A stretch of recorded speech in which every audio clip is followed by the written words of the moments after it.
আজকে বাসায় আমার পছন্দের কিছু মাছ রান্না করছি। আমার পছন্দের মাছের মধ্যে হচ্ছে বাইম মাছ, গুতুম মাছ, তারপর হলো ছোট ছোট গুড়া মাছ, মানে যে বিলের মাছগুলো আর কি। যখন বর্ষার সিজন হয় তখন তো অনেক পানি থাকে না, নতুন নতুন, তখন এই মাছগুলো আমার অনেক বেশি পছন্দ।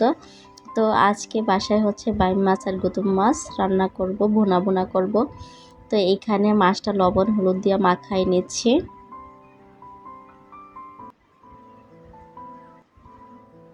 তো এই যে মাছটা মাখানো শেষ, এখন আমি মাছটা ভাজি করব। এর মধ্যে আজকে কি কি রান্না করব, আজকে হচ্ছে মূলার শাক ভাজি করব, আর হচ্ছে মূলার ঢেঁড়া দিয়ে আলু দিয়ে মাছ দিয়ে কষায়া রান্না করব আর কি। আপনারা এই মূলার ঢেঁড়াটা খান কিনা আমি জানি না, কিন্তু আমরা খাই। এটা মাছ দিয়ে কষায়া রান্না করলে অনেক বেশি মজা লাগে। অনেকে আবার শুটকি দিয়েও রান্না করে, কিন্তু আমি আজকে মাছ দিয়ে রান্না করছি। আর শাক ভাজি করব, সেই জন্য এখানে শাকটা আগে একটু সিদ্ধ করে নিলাম।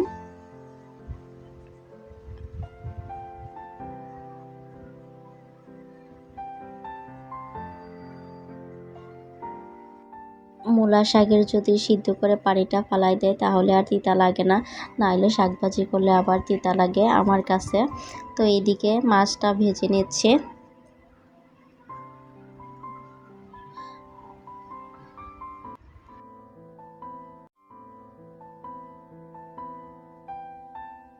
তো এই যে মাছ ভাজা প্রায় হয়ে গেছে। মাছটা একটু মচমচা হলে বেশি ভালো লাগে আর কি কড়া ভাজা করলে।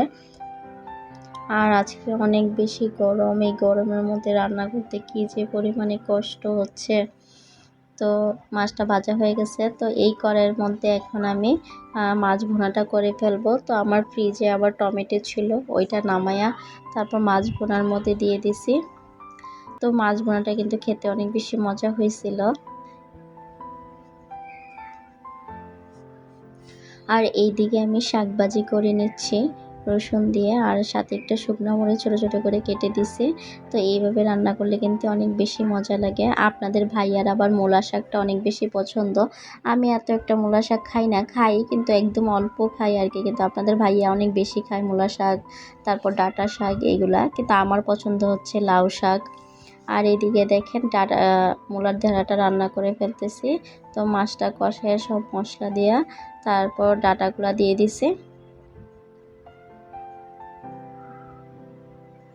তো এই ঢেঁড়া তরকারিটাও কিন্তু অনেক বেশি মজা হয়েছিল। আজকে আমি এই ঢেঁড়া তরকারিটা দিয়ে অনেকটা ভাত খাইছি। তো সবাই ভালো থাকবেন, সুস্থ থাকবেন, আল্লাহ হাফেজ।